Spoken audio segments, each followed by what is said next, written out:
Irene Bueno, Vincenzo Lavegna, and Riccardo Parmigiani for bringing the center to life and for organizing this conference, which brings together the greatest expert in the history of the Inquisition in the two hemispheres. For me, I think this conference can be a valuable update of the Dizionario Storico dell'Inquisizione, published 10 years ago, I think, and which Vincenzo Lavegna was one of the major pillars. I thank also the Order of the Dominicans, and particularly its prior, Fausto Arici, for having once again joined an initiative of the department. It's almost a habit now to open the Religion History conference of the department in San Domenico. The session of the conference, ranging from the Middle Age to the 20th century and covering almost all the geographical areas in which the Inquisition operated, fully satisfy the comparative approach and will certainly be at the origin of a fruitful discussion that I hope will continue over the years. I will not be able to be present at the conference. The direction of the department prevents me to doing it, but I wish you good work for these 2 days. Thank you very much.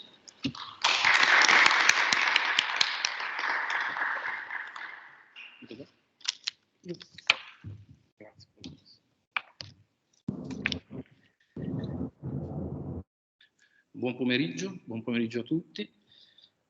Per me è un gran piacere avervi qua, è anche un certo onore avervi qua e accogliervi in questa sala del convento patriarcale San Domenico, in questa, non proprio probabilmente in questa sala, che a quanto pare era adibita a magazzino della biblioteca, era comunque in questi spazi conventuali che probabilmente sono accadute quelle vicende che voi studiate, no? E in ogni caso è in questi spazi conventuali che si conserva un patrimonio archivistico che è utile ai vostri studi, alle vostre ricerche. Ma mi preme sottolineare che è proprio qui, in questo convento, simbolicamente, che si conserva anche la memoria di quella storia, che è appunto la storia dell'Inquisizione, che è anche, in una certa misura, nel chiaroscuro, una parte dell'identità della comunità di uomini che vivono in questi stessi spazi, in questi stessi ambienti ancora oggi. Non è certo mio compito quello di ripercorrere gli aspetti di questa identità di noi domenicani, ma volentieri come frati domenicani abbiamo voluto essere parte del progetto di questo centro di studi sulle Inquisizioni, con l'intenzione innanzitutto di sostenere un'intuizione benemerita e anche con l'intenzione, perché no, di mettere a disposizione della ricerca storica le nostre parziali competenze teologiche, convinti che per decodificare il fenomeno dell'Inquisizione non sia inutile recuperare alcune categorie del sapere teologico e specialmente quelle provenienti da una certa tradizione tommasiana nelle sue diversissime declinazioni. Quindi con entusiasmo vi porto i saluti del convento, i saluti dei confratelli del convento e i saluti anche dei superiori della provincia San Domenico in Italia, che da subito ha sposato con decisione il progetto e intende sostenerlo con la medesima decisione anche per il prossimo futuro. Concludo ringraziando la professoressa Francesca Sofia e quindi il Dipartimento dall'indiretto per la lungimiranza di questa iniziativa. Un ringraziamento agli organizzatori e si consenta un ringraziamento particolare al caro amico Vincenzo Lavegna. È stato proprio chiacchierando con il professor Lavegna che è nata l'idea di questa profilo proficua collaborazione che spero avrà anche un proficuo avvenire. Quindi a me resta solo di rinnovarvi il benvenuto e di augurarvi buon lavoro.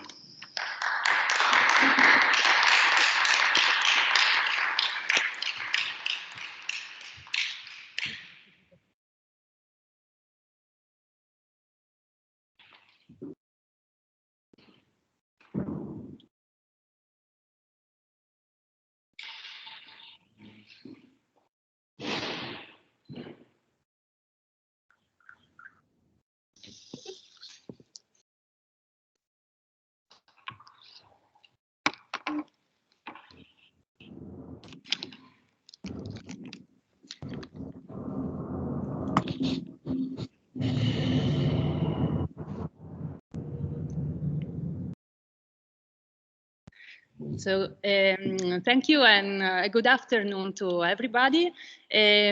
Welcome to the first seminar of the recently founded research center Inquire. I'm also on behalf of my colleagues Vincenzo Lavenia and Riccardo Parmigiani. I really would like to thank all of you, speakers, moderators, and all participants for being here, either in presence or from remote. Of course, it would have been much more interesting to have you all. But thank you very much for your participation. Before I give the floor to Vincenzo Lavenia for his introduction to the conference, please let me express our deepest gratitude to our department, the Department of History and Cultures of the University of Bologna, for really encouraging this project from the very beginning and for the generous support also for the organization of this conference. And likewise, we are really profoundly indebted to the province of St. Dominic of the Order of Preachers, and in particular I would like to thank the prior Fausto Arici for an equally enthusiastic response to our idea of this research center, and for generous support in addition to hosting us in this very beautiful location today. Thank you very much. Many thanks also to Danny Solera.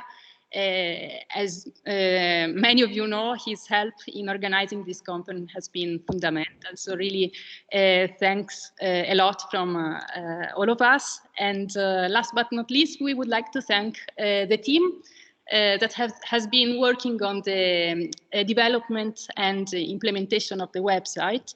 And you will hear more about this tomorrow. But let me thank Mila Fumini, Stefania Pirli, Francesca Tasca, Danny Solera, Marco Albertoni, and Matteo Lazzari. I should also inform you of a couple of changes that unfortunately we were informed quite recently, but for various reasons, Kimberly Lin and Thomas Fudge had to cancel their participation to the conference. So we only hope that we will be able to collaborate in the near future with them and with all of you. And a final note, we have adopted for this conference a multilingual format. So we asked the participants to speak in the language they preferred between English, French, Italian, and Spanish. So we are confident that this is not going to be too confusing. And so I just wish you now a good conference. Enjoy the conference, and I hope we will have a good and stimulating time together. Now I give the floor to Vincenzo Lavenia for his introduction.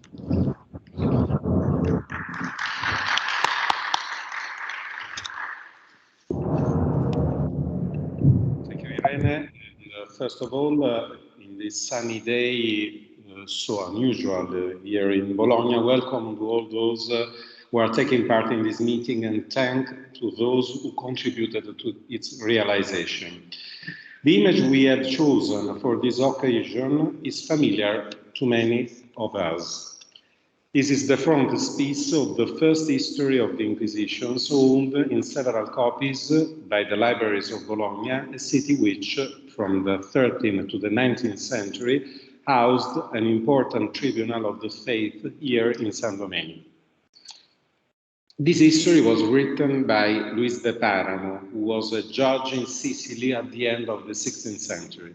Paramo antiquated the tribunal he worked for to the point of establishing its origin in the earthly paradise, at the moment when God, the first inquisitor, had scrutinized the conscience of Adam and Eve, who had transgressed his prohibition and introduced original sin to all future humankind. We will not follow his lead in this encounter, nor will we construct a timeless genealogy, although we must give Paramo credit for having published many hitherto unknown documents. The course of the Inquisition had a history, a very long one, but not as long as Paramo wanted to believe. Yet, like the Spanish judge, we have chosen not to limit ourselves to the Middle Ages or the early modern age, because we are convinced that in order to better understand the history of this institution, its effects, the imprint it left on the history of Christianity, we must abolish all barriers introduced by an overly scholastic periodization and extend our gaze from the 13th to the 20th century. This is the purpose of the Inquire Center, which Irene, Riccardo, and I have promoted, immediately involving many scholars to set up a scientific committee and a network of relations that we hope will be consolidated over time. Indeed, the scope of this research center is to promote research concerning the Inquisitions from an interdisciplinary and diachronic perspective, which looks at the entire history of the office from the medieval to the modern age and in different areas of the world. The main activities of Inquire involve the regular publication of books and edition of sources, and the development of a website aimed to update scholars, students, and all those interested on the sources, images, and the bibliographies of the history of Inquisitions. In addition, the Center intends to promote an annual meeting on a wide-ranging theme, inviting scholars from different periods to exchange views. It seems to us a right and innovative approach, so much so that it had already been adopted when the first historical dictionary of the Inquisition was published, 2010, and more recently in a companion edited by Donald Prudlow, not to mention the global history of the Inquisitions written by Francisco Betancourt, which, however, is limited to the early modern age, or the book by Andrea del Collo. One could also mention Henry Charles Lee, who was interested in the history of the medieval and Spanish Inquisitions, but I do not want to dwell on this. This first meeting is dedicated to the historiography of the last 10 or 20 years to understand what are the current trends of research in the field of the Inquisitions that operated for 8 centuries, not only in Europe, but also in areas of the world where the colonial powers and the Catholic faith arrived, including the history of censorship and the congregation of the doctrine of the faith, which even today has the last word to define orthodoxy and orthopraxis valid for all Catholics.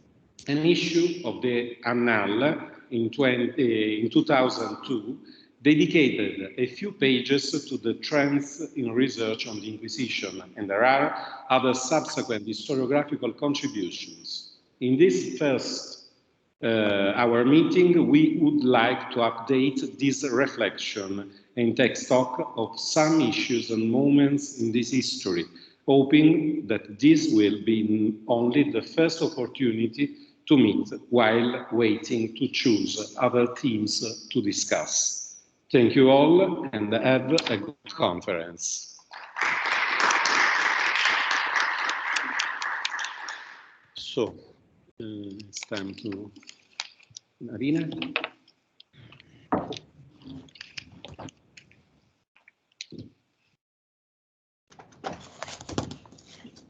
Tutti insieme.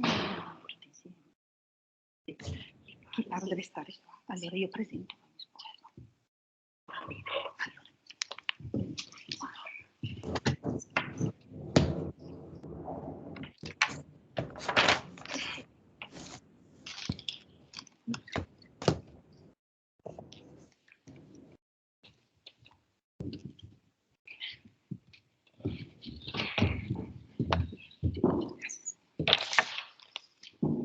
Here we are. We can start our conference with the first session, in which we will hear some papers, 3 papers, about the first one on the origin of the Inquisition.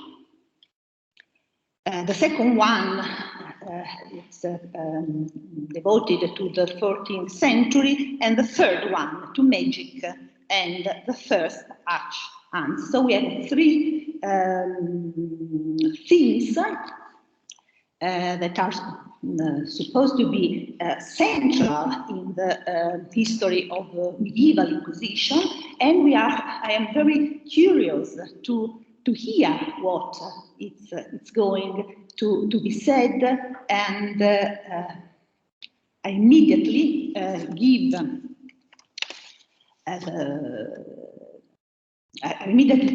present the first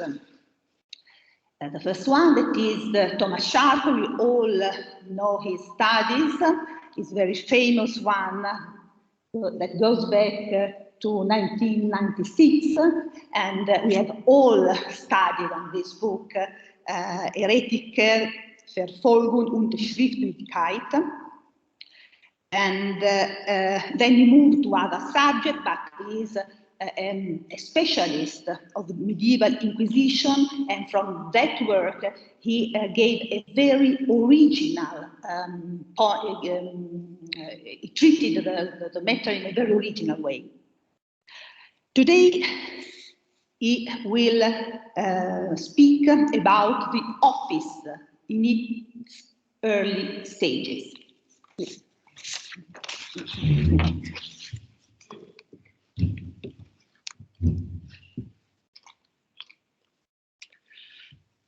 Thank you, Marina, for the introduction, and thank you for the organizers of this conference for inviting me. I've very enjoyed to come here, and I'm just enjoying it. The Medieval Inquisition, the office in its early stages. The organizers of this conference have asked me to begin by presenting a paper on the beginnings and early phases of the Medieval Inquisition, and to discuss recent research on this subject. I'm very grateful for this assignment because I have long been interested in the question of what actually had to happen in order for this new institution of the Inquisition to emerge in the High Middle Ages.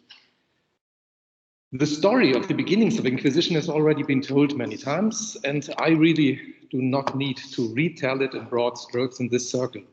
For those who want to read about it, I can refer to Peter Segel, Corrado Merlo, or Jean-Louis Biget, and others. The accounts of the criminalization and demonologization of heresy, the emergence of the ecclesiastical and secular claim to absoluteness, the introduction of the new procedure, and the definitions of Inquisitio Heretice Gravitatis remain valid and still of great benefit.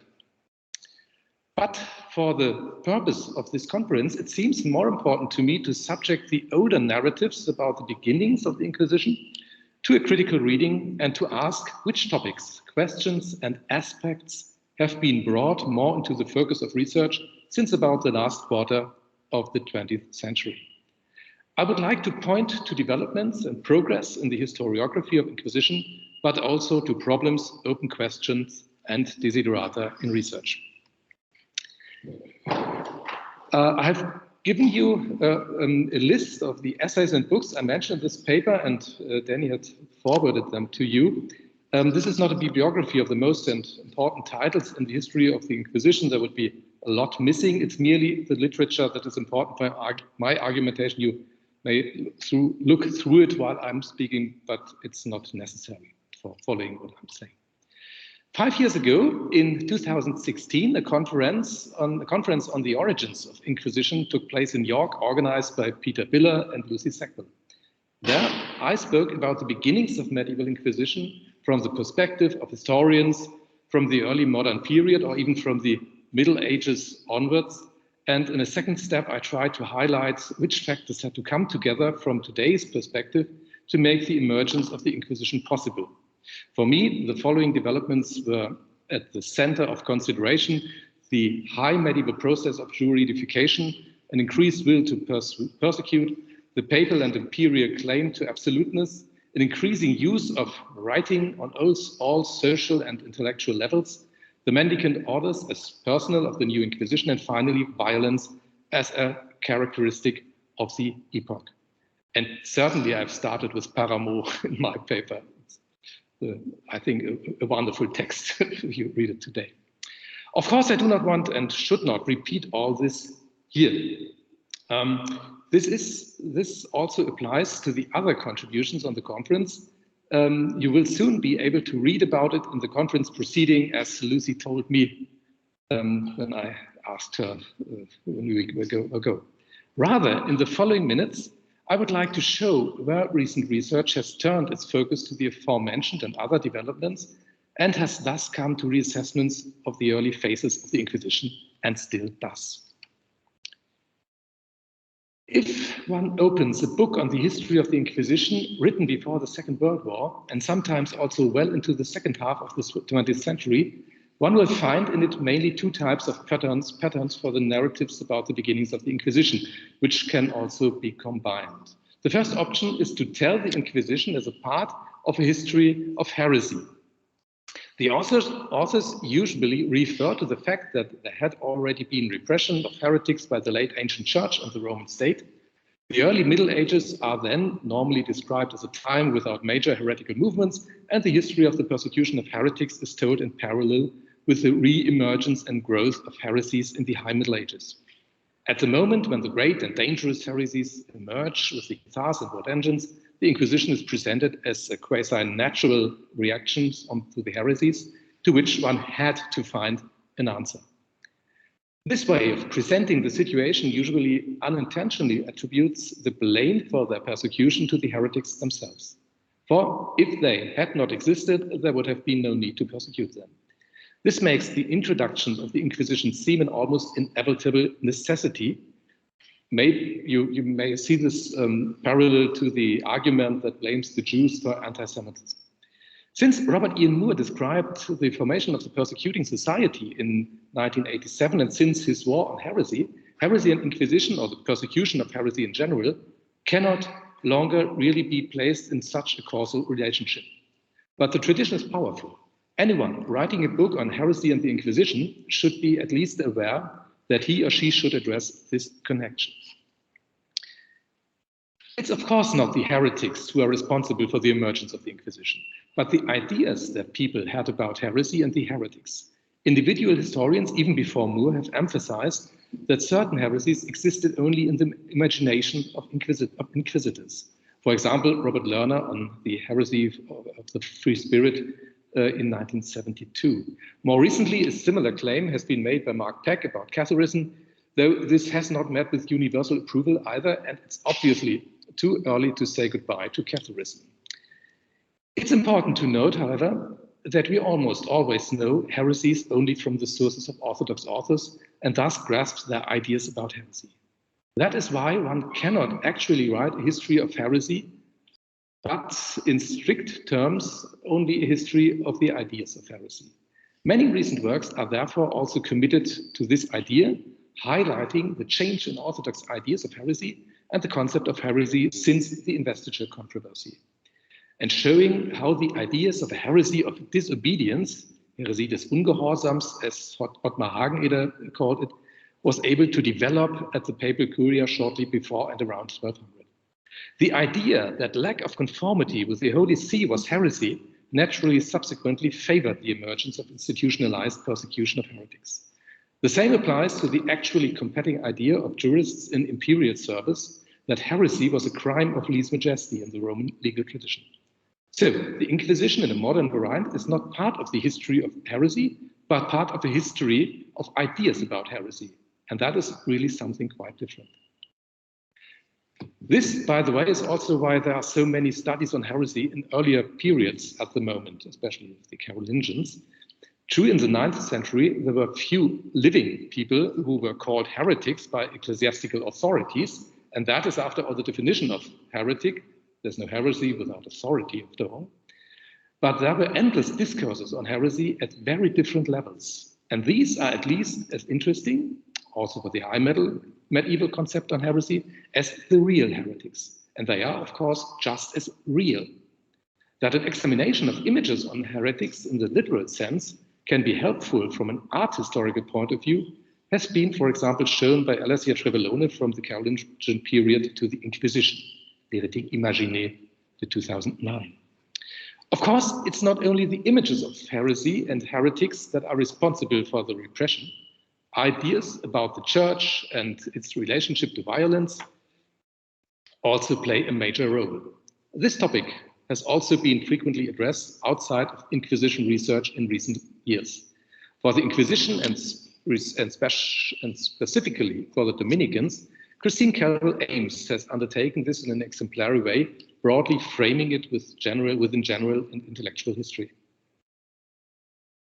Another traditional way of telling the story of the Inquisition is to present it as the result of the development of heresy legislation.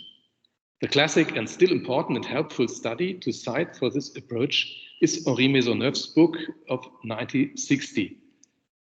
Of course, it's important to know the papal and imperial laws against heretics because they also contain the essential regulations on the appointment of inquisitors and the organization of the Officium Inquisitionis. However, the heresy laws only explain a very limited aspect of the formation of the Inquisition. Moreover, it's important not to view them anachronistically, as it were, as the results of modern legislative procedures, which would then have been binding on everyone across the board. So, for example, the notorious papal bull ad extirpanda, which is often described as the climax of papal anti-heresy legislation, was intended at the time of its promulgation primarily for the Italian city communes, for which it was also obviously originally written, right down to the wording. If it is often said that the persecutors were able to use torture from 1252, the year in which ad extirpanda was first promulgated, then this is demonstrably false, for the permission to torture suspects in heresy can be traced in legal texts even earlier. So it would often be misleading to look only at the papal legislation. More recent works on the Inquisition therefore emphasize less the history of the formulation of the heresy laws and much more the history of the establishment of these laws in the medieval legal communities, with all the resistance, but also the acceptance that they met with. That is, they look at the contexts of the legislation that lead beyond the question of who enacted which law, when, and why. Thus, in my study of the inclusion of papal and imperial heresy laws in the statute collections of Italian communes, I tried to demonstrate how much the early inquisitors depended on the cooperation of municipal bodies if they wanted to establish heresy legislation and thus the Inquisition in the communes. However, it also became apparent that many provisions against heresy were already present in the statutes before then. With the adoption of the Inquisition, these were merely standardized. Resistance on the part of the communes was usually directed primarily against the extensive powers granted to papal delegates by the heresy laws, not against the persecution of heretics itself. And they were often part of the political conflicts between the Curia and the communes, or the former followers of Frederick II, after his death in 1250, after which the Inquisition could only really be established in many parts of Italy. In a European framework, Sascha Rack, 2006, has shown how much secular heresy legislation was under the influence of Roman and canon law during this process. However, the more recent examination of the legal history aspects of the Inquisition is not only directed at the texts that can be described as heresy legislation in the broadest sense. In addition to the communal statutes, in which very few people were interested in the past, other legal texts, such as legal opinions by jurists, the consulta, which were extremely important for the practical work of the early inquisitors, are also increasingly coming into focus. For these inquisitors, unlike their early modern colleagues, were not jurists but theologians. The work of Riccardo Parmigiani and Vasil Pivolarov are particularly worthy of mention here. An examination of the beginnings of the Inquisition from the perspective of legal history naturally always includes an examination of the underlying legal procedure, the Inquisition process. It is above all the merit of the legal historian Winfried Trusen to have worked out the emergence of the Inquisition process from all the many inquisitiones of the early and high Middle Ages, from the various stages to the summary proceedings at the late Middle Ages. Here it becomes clear that one cannot simply assume reception processes to be self-perpetuating, but that very creative processes of appropriation and the shaping of new procedures are involved. Important in this legal historic context is also the project on the protocols in of the Dua collection in York. For it's deliberately aimed at editing and examining the early interrogation protocols in order to arrive in this way at the beginnings of the practice of Inquisition proceedings, the genesis of Inquisition procedures, as they say. So far, I have emphasized how new approaches to heresy research can and do result from the critique of or engagement with the old master narratives on the origins of the Inquisition. That means Inquisition as reactions to heresy, or Inquisition as part of the reception or renaissance of Roman law. But the question is, of course, what is being countered by these old narratives? Is there even a new master narrative, or are there new overall interpretations? This question does not mean, of course, that the authors I've mentioned so far do not present such interpretations. In the first part of my remarks, I merely emphasize the aspect of deconstruction more strongly. However, my impression is indeed that historians of the Inquisition are currently not so much interested in new overall interpretation and narratives, but rather in introducing new themes and aspects into research that have massively changed the overall picture of medieval Inquisition. The great synthesis of the beginnings of the Inquisition has yet to be achieved, and of course to be written, and it's probably not the case that individuals can do it so easily. If you look at the beginnings of the Inquisition in the Middle Ages today, it is obvious that you can no longer tell one story, but that you have to tell many different, shorter and longer stories. The situations in European countries were very different. This is the starting point for the book that is extremely important for our question, the anthology edited by Peter Segel, Die Anfänge der Inquisition im Mittelalter, the beginnings of the Inquisition in the Middle Ages, which contains the contributions to a conference in Bayreuth in 1992. In addition to a few summary essays, there are studies on France, northern and central Italy, Germany, Aragon, Bohemia, and England, written by the leading historians of the Inquisition in Germany at that time, such as Lothar Kolmer, Alexander Pachowski, or Peter Segel himself. The individual contributions did not always necessarily bring new insight in terms of content, but it is significant that a regional approach was chosen here, which no longer asked about the origins of the Inquisition, but perceived the beginnings of the Inquisition as a development process lasting about 2 centuries, which not only proceeded differently in each case in different places, but also took place at different times in each respective region. Of course, this idea was not entirely new, even then. Henry Charles Lear had already designed the second volume of his Inquisition History of the Middle Ages in 1888 as an overview of the activities of the Inquisition in various Christian countries. Significantly, however, he recounted the origins of the Inquisition in the first volume without differentiating geographically. The approach of the Bayreuth Conference seems to me to represent one of the most essential developments in modern Inquisition research, for local studies form a large part of recent publications. I cannot possibly list them all here. It's about the Inquisition in individual cities, such as Florence, Riccardo Parmigiani, or Montauban, Jörg Feuchter, or it's about whole countries and regions such as Aragon, Damien Smith, the Quercy, Clare Taylor, Lombardy, Marina Benedetti. or Italy, Gilles Moore, the most recent book in this context. Paweł Kras, with his work on the Inquisition in Poland, has also brought a country into the center of the investigation that had previously hardly been noticed by historians of the Inquisition at all.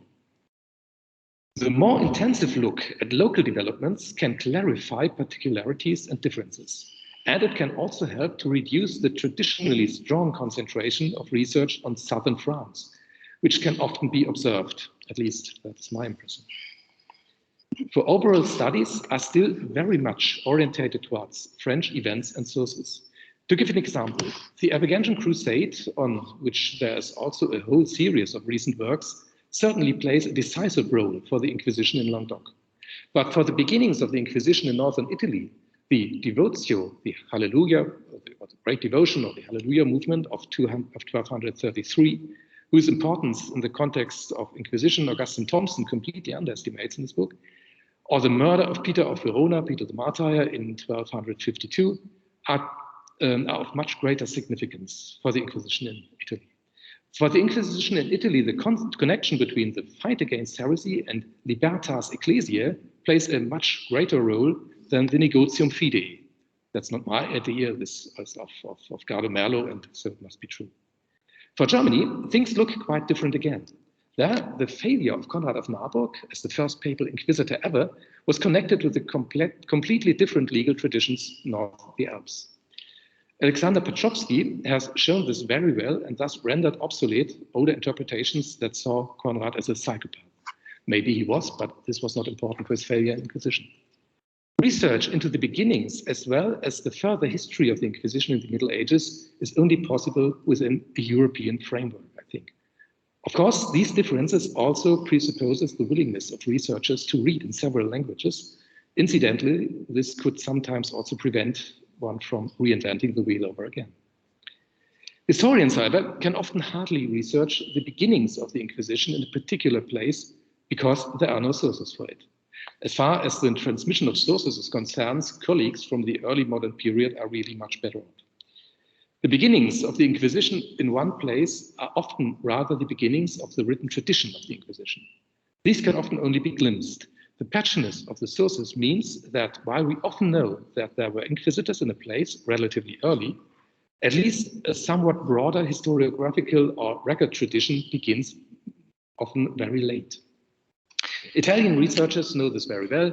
In Milan, Bologna, or Ferrara, the tradition of records only begins around or shortly after 1300, of a series of records, not of single records.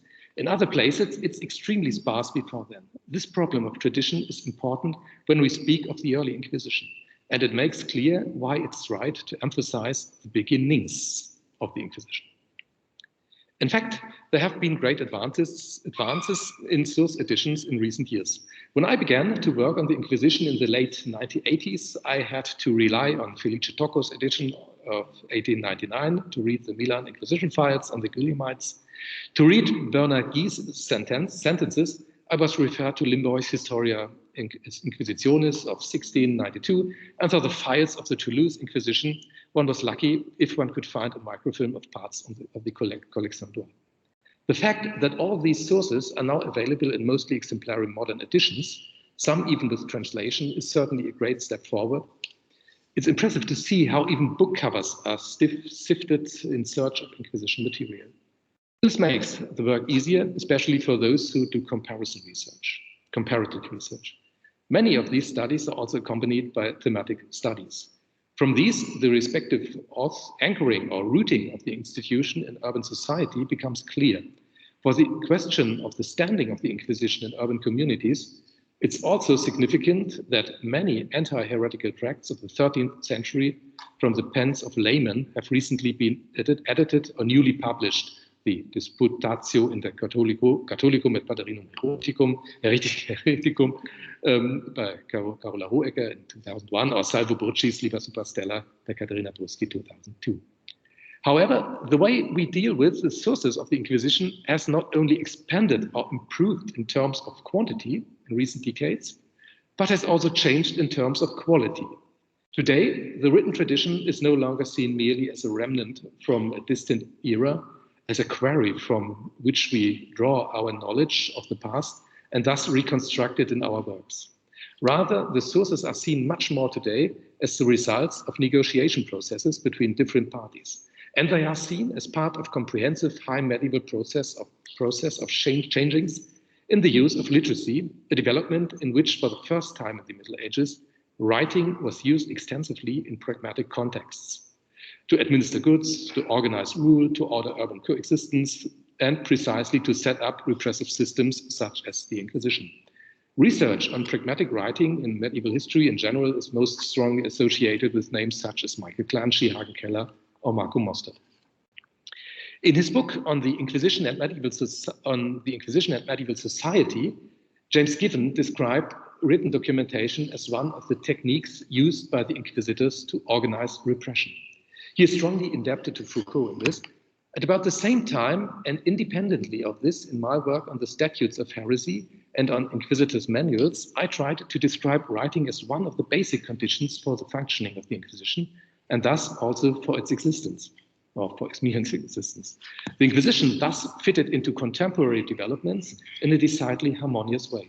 Therefore, unlike Giffen, I always seek collaboration rather than resistance to the inquisitors by their environment as characteristic, or as one possible characteristic.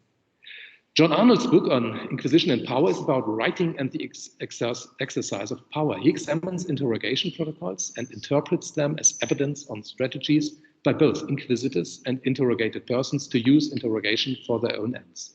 In doing so, he notes an interesting development from the 13th to the 14th century, which has been repeatedly confirmed since then.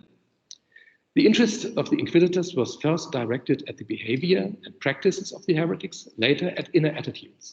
In this way, Arnold arrives at statements about heretics and inquisitors, but also at important insights into the tradition itself.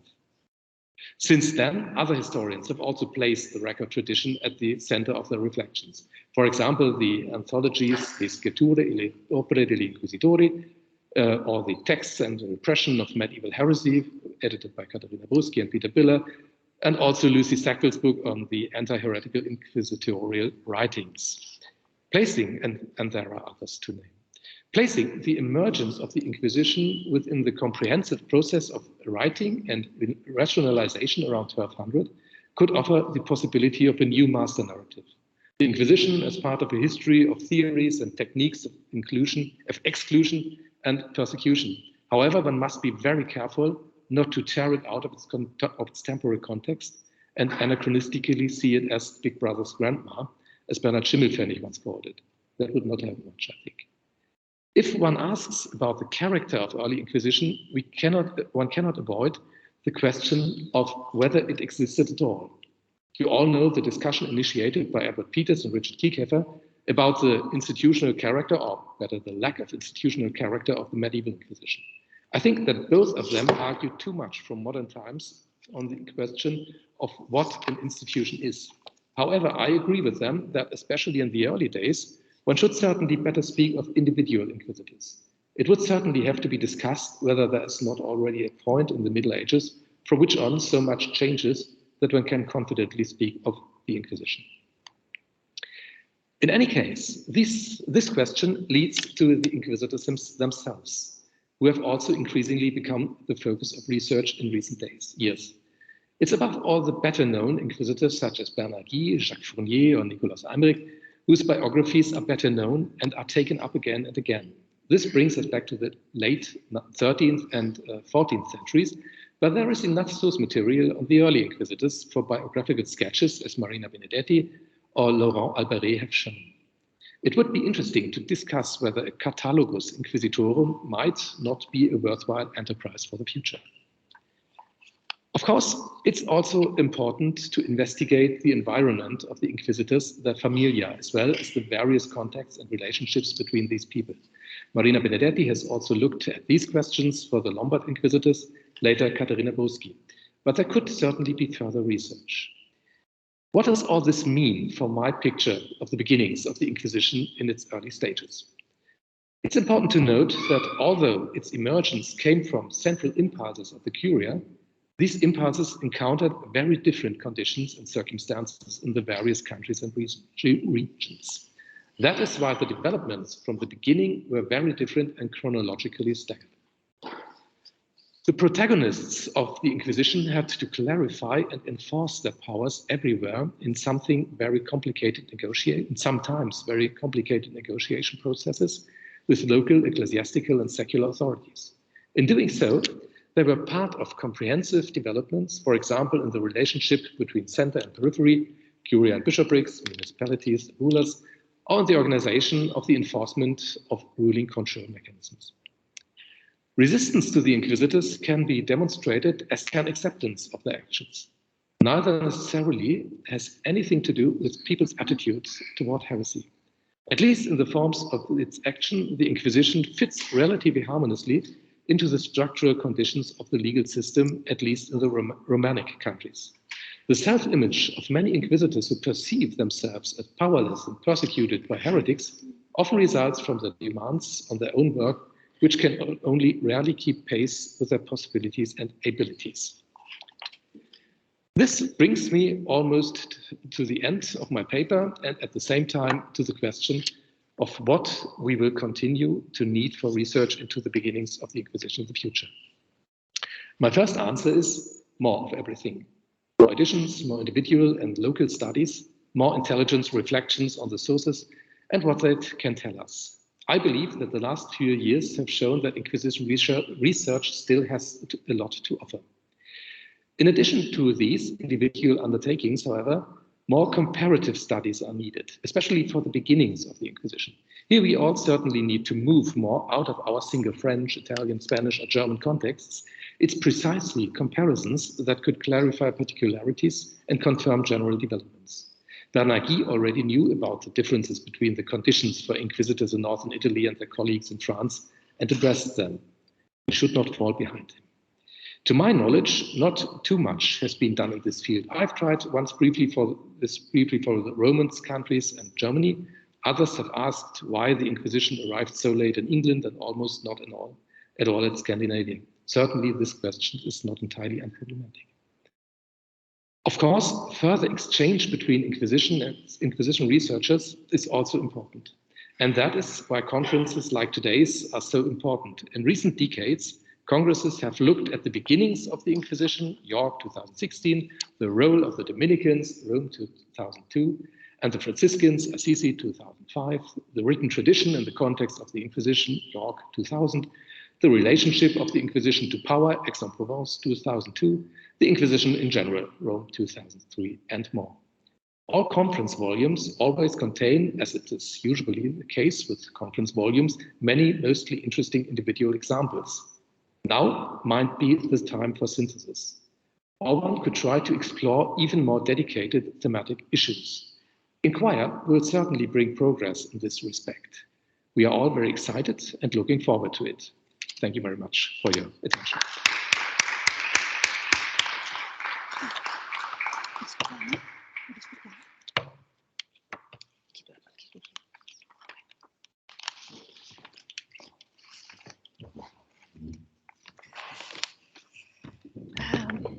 Thank you very much, Thomas, for your clever overview of the studies on the beginning of the Inquisition. The idea, if I got properly what you said, is that there is not only one Inquisition, but many different Inquisitions, and we have to study the context, but in the same time, we should have an European history of medieval Inquisition. Now we move to another theme e to another language. Adesso parlo italiano, se me lo consentite. Irene Bueno,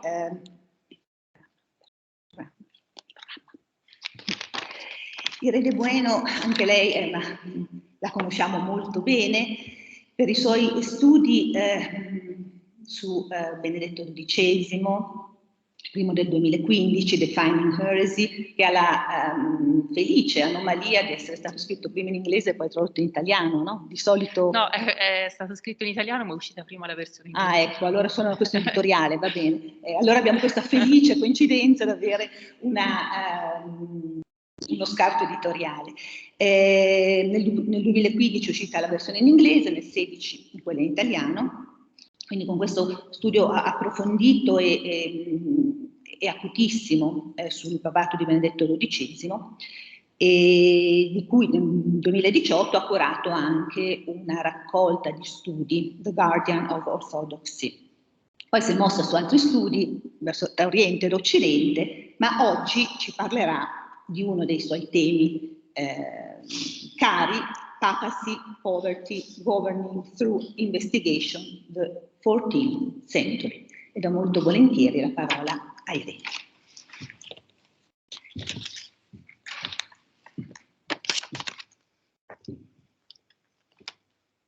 Grazie mille Marina Benedetti per questa introduzione.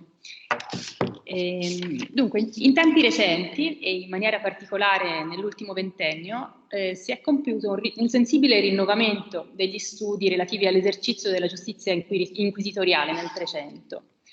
Guardando soprattutto al primo terzo del secolo, si sono chiariti molteplici aspetti di natura giuridico-procedurale, teologica e politica, caratteristici di questa fase non più di gestazione e sperimentazione, ma di consolidamento procedurale e istituzionale dei tribunali dell'Inquisizione medievale. Ci troviamo di fronte a numerose ricerche che hanno contribuito ad illustrare lo sforzo, uno sforzo spesso profondamente inefficace, ma non di meno degno di nota, della sede apostolica, trasferita prima a Poitiers a Lione e poi in maniera più stabile ad Avignone, di esercitare un maggiore controllo sul negozio in fidei e di orientare l'operato degli inquisitori. Ne emerge un impegno antiereticale a tutto tondo del papato trecentesco che si traduce variamente nella promozione di inchieste, nella loro conduzione centralizzata, nel trasferimento di incartamenti processuali in curia, nel tentativo di contenere gli abusi degli inquisitori e ancora nella censura di testi e nella condanna di idee ritenute eterodosse. Tali evoluzioni non erano certo nuove. Ampia attenzione è stata portata dalla storiografia alla natura pluridirezionale delle politiche antiereticali del papato duecentesco, politiche osservate sia sul piano dell'elaborazione normativa che nella varietà delle soluzioni applicative, sullo sfondo di quello che viene spesso individuato come il trionfo della teocrazia pontificia. Senza voler sconfinare dagli orizzonti cronologici di questo contributo, è utile ricordare come proprio a partire dalla metà del 200 avesse preso gradualmente corpo una nuova caratterizzazione dell'eresia che, come evidenziato da studiosi come Lorenzo Paolini, André Bosché o Grado Merlo, appariva connotata da una debole sostanza dottrinale e dal riferimento crescente all'insubordinazione alla gerarchia ecclesiastica e alla ribellione al pontefice. In tale contesto, il disprezzo del potere delle chiavi diventava così un elemento caratterizzante di quella che Ottmar Hageneder ha identificato felicemente come eresia della disobbedienza. Come ha chiarito Paolini, a fronte di una complessiva involuzione dell'eresia dualista, l'impegno di Bonifacio VIII contro gli eretici del suo tempo appare in effetti spesso riconducibile a questa nuova accezione della categoria di eresia intesa come contemptus clavium, come la ribellione di chi si opponeva ai voleri del Papa disprezzandone il potere delle chiavi. Tali elementi vengono riscontrati significativamente nelle condanne dei cardinali Giacomo e Pietro Colonna come se eretici in ragione della loro opposizione al pontefice. Ci troviamo di fronte ad una fase di passaggio importante che inaugura l'emergere di tipologie di accusa che avranno ampia risonanza nei decenni successivi, lasciando consistenti tracce archivistiche.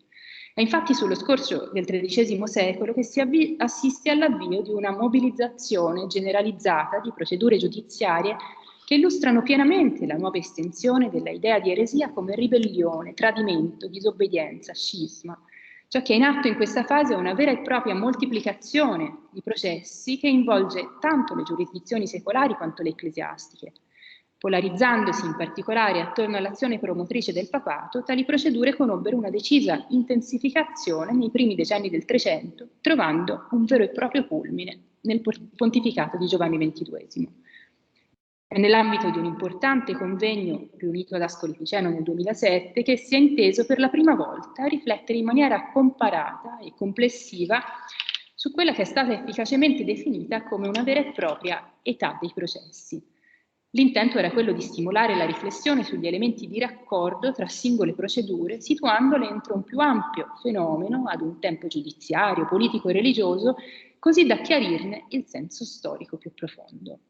Come emerge dalle riflessioni conclusive di Jacques Chiffolo, il processo si delinea in questa fase come un vero e proprio modo di governo, uno strumento dalle molteplici potenzialità tale da contribuire alla difesa di una sovranità attraverso i modelli e le procedure messi a punto dal diritto canonico e dalla pratica inquisitoriale. L'età dei processi, politici e non, ha stimolato nella storiografia un crescente interesse, testimoniato dalla pubblicazione di numerosi studi e importanti lavori di edizione delle fonti. Non mi sarà possibile renderne conto in maniera integrale. Solo relativamente ai primi anni del Trecento basti ricordare l'edizione del processo postumo contro Bonifacio VIII, curata da Jean Coste, l'edizione con traduzione italiana del processo condotto nel 1300 contro le devote e i devoti di Guglielmo di Milano, pubblicata da Marina di Benedetti assieme a numerosi studi, o ancora l'edizione del processo contro il vescovo di Albi Bernard de Castanet, oggetto della tesi dottorale di Julien Terry.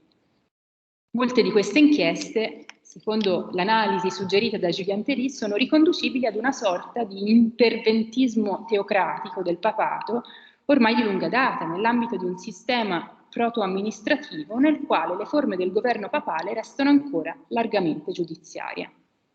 In questa ottica sono da leggere a suo avviso centinaia di cause criminali aperte dalla curia contro prelati diffamati per crimina, excessus o enormitates.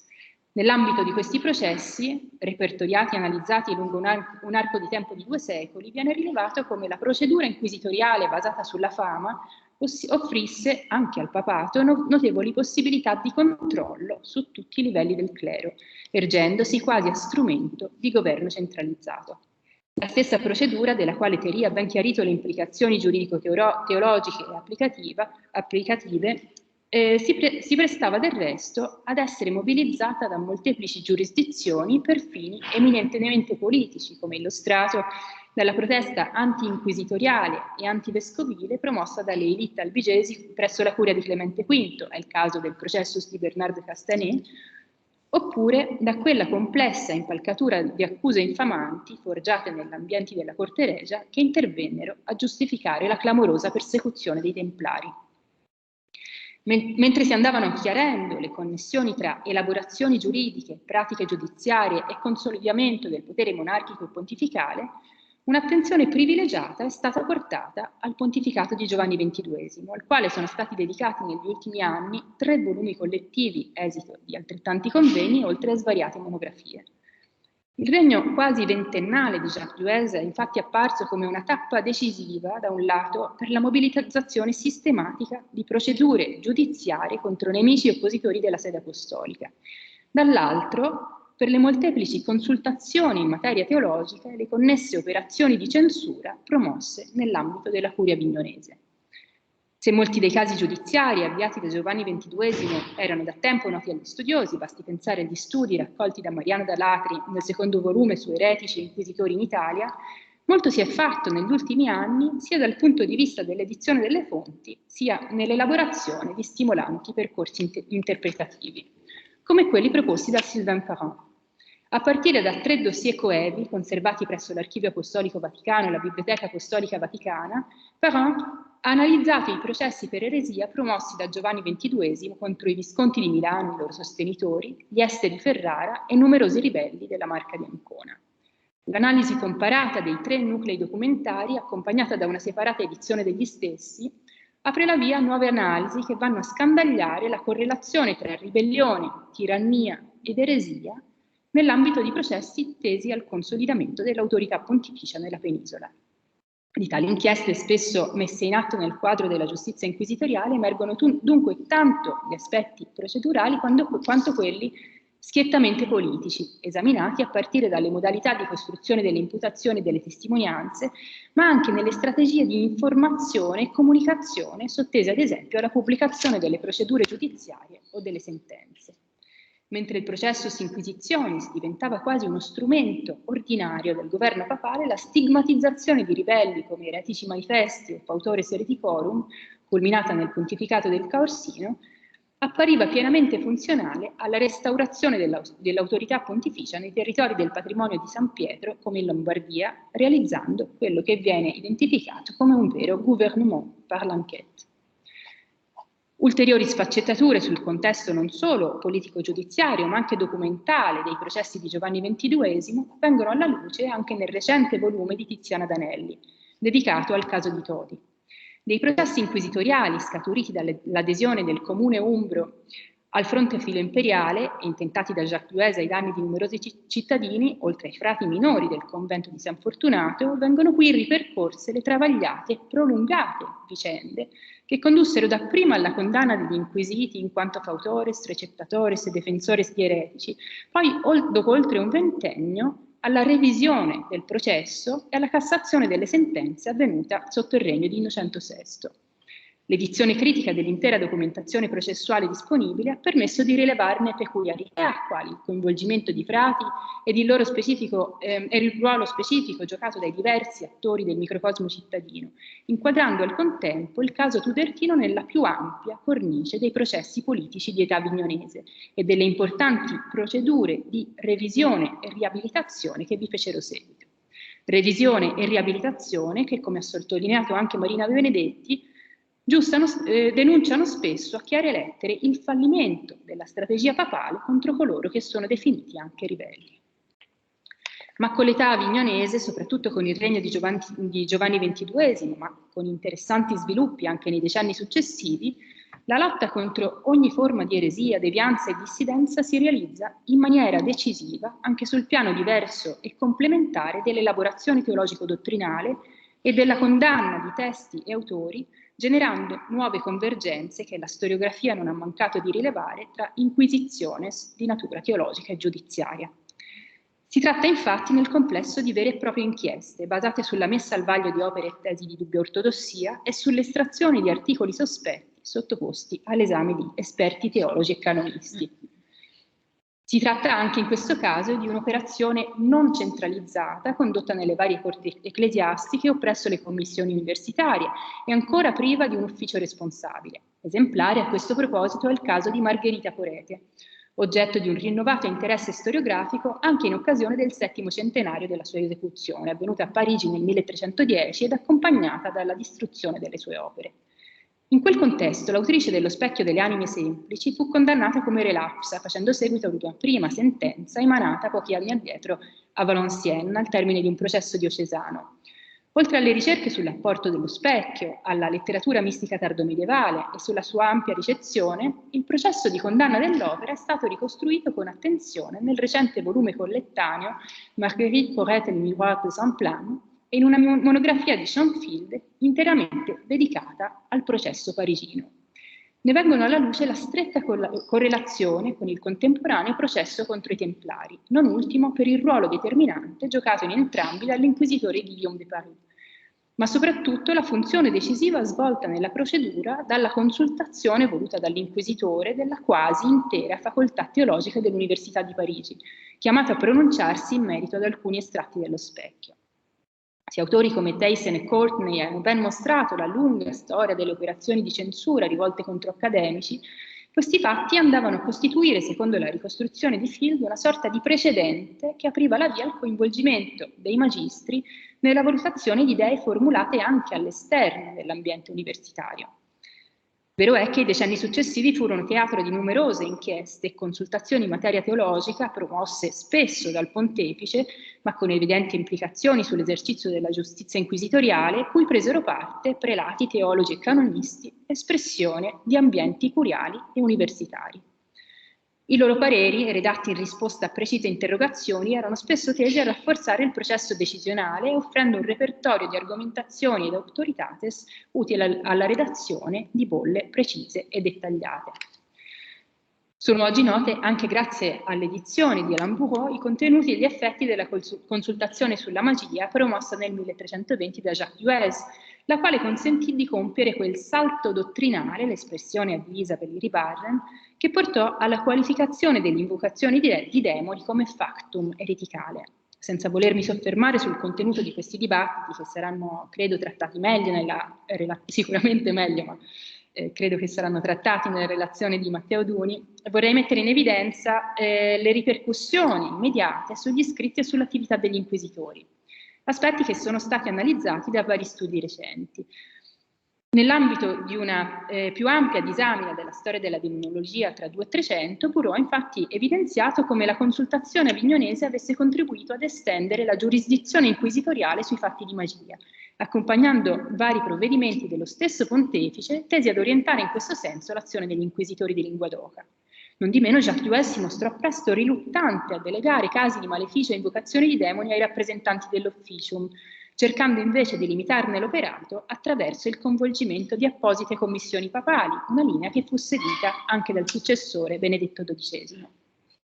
Una valutazione più sfumata sull'assimilazione delle pratiche magiche all'eresia prodotta dalla consultazione avignonese è stata più recentemente avanzata nella monografia di Derek Hill, un altro lavoro interamente dedicato all'Inquisizione trecentesca, osservata questa volta soprattutto attraverso il filtro delle fonti manualistiche. Ed è appunto nel manuale di Nicolaus Eymerich che viene evidenziato un momento di passaggio importante verso l'assimilazione delle pratiche magiche all'eresia. Numerose altre consultazioni in materia teologica fecero seguito. I cardinali vi giocarono un ruolo decisivo, come illustra in maniera emblematica la partecipazione a quasi tutte queste commissioni di Jacques Fournier, la cui vasta produzione giudiziaria e teologica in materia di eticale è stata al centro di molti studi. Circa 20 anni fa uscivano in proposito le 2 monografie di James Given e John Arnold, alle quali è stato fatto riferimento nella precedente relazione.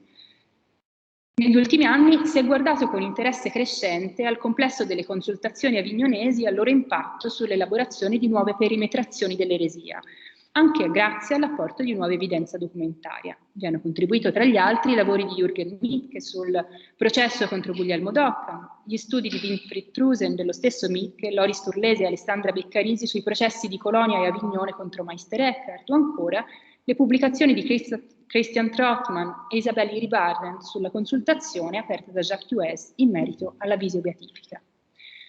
Una particolare attenzione è stata dedicata a 2 ulteriori consultazioni promosse dallo stesso pontefice, le quali, oltre ad apparire a molti correlate tra loro, ebbero spesso ripercussioni sulle attività dell'ufficio.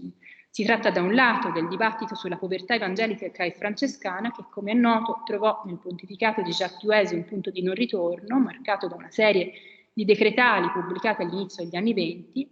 Dall'altro lato mi riferisco alle varie fasi del processo contro la lettura super Apocalipsin di Pietro di Giovanni Olivi, cominciato nel 1318 e concluso con la censura dell'opera soltanto nel 1326.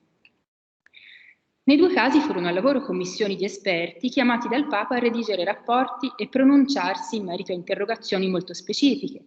L'inchiesta sul commentario di Olivi si svolse in 2 fasi che impegnarono dapprima una commissione di 8 maestri, chiamati a esaminare una serie di estratti, per poi riprendere con uno scarto di qualche anno con la richiesta di nuovi pareri intorno ai precedenti e ad alcuni ulteriori articoli. Tra questi 2 momenti si situa la consultazione di oltre 60 prelati, teologi e canonisti intorno all'eventuale natura ereticale dell'idea che Cristo e gli Apostoli non avessero avuto alcuna proprietà individuale o comune, interrogazione preliminare alla condanna di questa stessa tesi come ereticale nella bolla Comum Inter non Nullos. La bibliografia recente su questi temi è ricchissima di apporti e stimoli. In primo luogo si è tentato di riportare alla luce il complesso dei pareri redatti in queste occasioni, facendosi strada tra fonti numerose, spesso inedite e sopravvissute in maniera frammentaria. Su queste basi si è gettata nuova luce sui fondamenti teorici dei dibattiti in corso e sul loro ruolo nel più ampio contesto dei rapporti tra il papato, le diverse componenti dell'universo minoritico e la corona imperiale. Le ricerche di Sylvain Piron hanno contribuito, mi sembra, in maniera decisiva a completare il quadro delle conoscenze sulla censura degli scritti di Olivi, reperendone le tracce in margine ai manoscritti, rintracciando nuovi pareri inediti e identificandone gli autori. Così la ricostruzione del processo postumo contro la lettura completa oggi l'analisi del testo stesso e della sua diffusione negli ambienti spirituali, oggetto tra gli altri degli studi di David Burr e Warren Lewis. Il quadro teorico della controversia sulla povertà evangelica è stato ugualmente al centro di un rinnovato impegno di ricerca. Ne sono emerse sintesi di ampio respiro su quella povertà pensata, le cui evoluzioni di fondo sono state delineate ad esempio da Roberto Lambertini e Malcolm Landon. Tra gli studi più puntuali sull'età di Giovanni XXII mi limiterò a ricordare due importanti monografie. Quella di Andrea Tabarroni, una bellissima e imprescindibile analisi della pubblicistica condotta in seno alle consultazioni del 1322-24, e quella altrettanto stimolante di Patrick Nold sul ruolo in qualche modo di mediazione giocato negli stessi dibattiti dal cardinale francescano Bertrand de la Tour. Mentre il quadro teorico relativo alla condanna dell'escatologismo liviano e dell'ideale francescano di assoluta povertà si è andato dunque chiarendo, non sono mancate efficaci ricostruzioni della reazione giudiziaria innescata ora localmente, ora presso la Curia Pontificia, nei confronti del multiforme e spesso inafferrabile universo della dissidenza minoritica. Una delle più complete ricostruzioni della storia delle evoluzioni del movimento spirituale è oggi quella di David Burr, pubblicata nel 2001, che dedica ampio spazio anche alle persecuzioni subite dai frati e dai loro seguaci, i beghini, fino al principio della controversa avignonese sulla povertà apostolica. A questo stesso proposito va menzionato il libro dedicato da Louisa Burnham alla repressione innescata dal papato e dagli inquisitori di Toulouse e Carcassonne nei confronti dei beghini del sud della Francia, repressione che, facendo seguito al rogo di 4 spirituali nel 1318, determinò nel giro di un decennio o poco più un centinaio di esecuzioni. Le idee, le vicissitudini individuali e le strategie difensive degli accusati vengono trattate attraverso la messa a fuoco di una selezione di casi di studio ricondotti al quadro d'insieme anche mediante un utile censimento di tutte le esecuzioni di beghini a noi note per la lingua d'oca e la Provenza. Un'analoga visione di insieme è forse di più complessa realizzazione per il contesto italiano. L'esperienza fraticellesca nella penisola nel corso del XIV secolo è stata guardata da molti, penso ad esempio a Grado Merlo e Roberto Lambertini, come un universo dalle componenti disgregate e molteplici, spesso di difficile identificazione, nel quale è tuttavia possibile distinguere gruppi latamente riconducibili al movimento spirituale, alla figura di Angelo Clareno, da componenti invece allineate con la ribellione di Michele da Cesena e dei suoi compagni nei confronti di Giovanni XXII e delle sue decretali sulla povertà. Il ruolo degli inquisitori nella repressione delle variegate componenti fraticellesche nell'Italia del Trecento emerge dunque in maniera discontinua, condizionata da un'irregolare sopravvivenza documentaria. Vero è che nella penisola la repressione di frati di orientamento latamente michelista si salda in molti casi alle azioni giudiziarie contro i seguaci di Ludovico di Baviera e dell'antipapa Niccolò da Corbara, è il caso di Todi ad esempio. Ma il quadro è certamente assai diversificato, anche addentrandosi nel pieno Trecento. Lo mostra ad esempio la recentissima edizione, curata da Alexander Pachowski, del processo per eresia contro Giovanni di Castiglione e Francesco d'Arquata, 2 spirituali già processati dall'Inquisizione di Carcassonne e poi condannati al rogo come relapsi ad Avignone nel 1354. Appare rilevante in questo caso la notizia che al momento della cattura i 2 frati avessero in mano una lista di nomi di spirituali martirizzati, un indizio riconducibile alla lunga sopravvivenza nel Trecento di sensibilità spirituali e di connesse reazioni repressive innescate tra centro e periferie. Sopravvivenze che non hanno mancato di attirare a più riprese l'attenzione degli studiosi del movimento spirituale. Sebbene molti studi finora menzionati abbiano messo in evidenza i tentativi di ingerenza del papato nell'attività dell'Inquisizione, una propensione a gestire numerose cause in maniera centralizzata, nonché una frequente convergenza di interessi tra il Papa e i titolari dell'ufficium, non per questo ne emerge una situazione di effettivo controllo sull'operato inquisitoriale, che anzi si presta a frequenti derive nell'amministrazione finanziaria e nell'applicazione procedurale.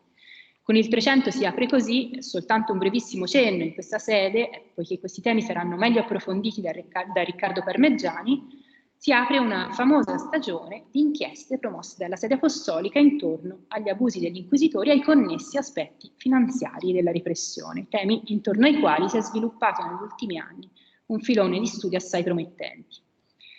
Se i rapporti tra il papato avignonese e Inquisizione sono stati indagati nelle molteplici direzioni finora evocate, mi sembra utile concludere questa mia breve panoramica sulla storiografia delle Inquisizioni trecentesche prendendo in considerazione le peculiari evoluzioni dell'Inquisitio Heretice Pravitatis rintracciabili sul finire del Trecento nel contesto mutato del grande scisma d'Occidente e della profonda lacerazione avvenuta nella Chiesa con l'elezione di 2, poi 3 pontefici. In questo senso offre importanti elementi di riflessione la recentissima monografia di Reima Valimachi, che analizza non solo la ricca documentazione relativa alle campagne dell'inquisitore Petrus Vicker contro i Valdesi di Germania, ma anche un ampio ventaglio di fonti polemiche, manualistiche, omiletiche e pastorali. Tra i molti obiettivi della ricerca vi è quello di comprendere, cito, come la repressione dell'eresia agì come un modo di gestire il trauma causato dal grande scisma. In questa direzione l'autore suggerisce come nella lotta contro i cosiddetti valdesi, attuata dagli inquisitori ma soprattutto affidata all'attività educatrice di teologi, pastori e predicatori, confluisse una più ampia aspirazione a difendere la cristianità da movimenti riformatori, radicali e critici, disegnando l'immagine, ormai anacronistica, di una Chiesa indivisa. Per concludere, l'attenzione della storiografia delle Inquisizioni trecentesche si è polarizzata attorno ad alcuni stimolanti cantieri di ricerca che in vario modo hanno contribuito e stanno contribuendo a rinnovare la comprensione di quei complessi rapporti tra costruzioni giuridiche, elaborazioni teologiche, pratiche giudiziarie e consolidamento del potere papale che marcarono a fondo una fase particolarmente tormentata della storia politica e religiosa dell'Europa tardomedievale.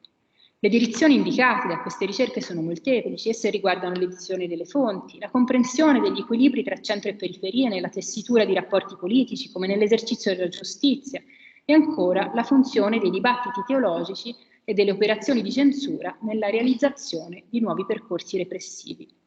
Il ruolo del papato e le sue evoluzioni politiche e istituzionali segnate dal trasferimento in Francia, dalla cesura con l'autorità imperiale, poi dalla crisi prodotta dal grande scisma, sembrano costituire, seppure con risultati profondamente diversi tra loro, la trama di fondo di molta parte di queste ricerche. Grazie mille.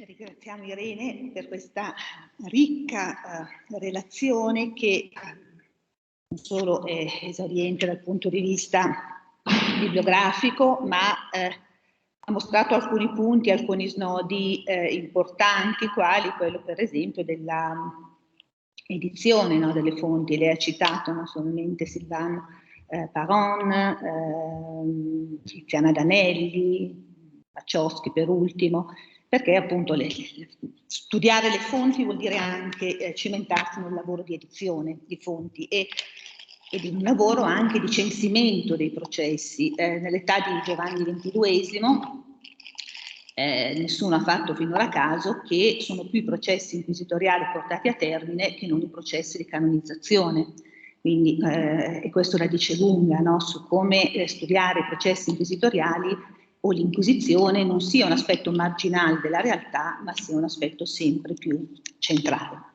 Grazie ancora Irene, e ora abbiamo l'ultimo relatore di questa sessione che si sta configurando molto bene, no? L'inizio, il 300, e adesso vediamo un altro aspetto centrale, che è quello della nascita della caccia alle streghe, Magic and the First Witch Hunt. Matteo Duni, che è uno specialista di questo tema, ricordiamo per esempio nel 2008 Non lasciar vivere la malefica, le streghe nei trattati e nei processi, un lavoro fatto con Dinora Corsi, poi Under the Devil's Spell, Witches, Sorceries and the Inquisition in Renaissance Italy, e poi, vabbè, su altri temi, Fratelli d'Italia, riformatori italiani, con Lucia Felici e Dario Biagioni. Matteo Duni si è occupato di storia intellettuale, religiosa, storia appunto della magia e della stregoneria, e quindi con piacere vi lascio la parola per vedere che cosa ci racconterà rispetto a questo interessantissimo tema.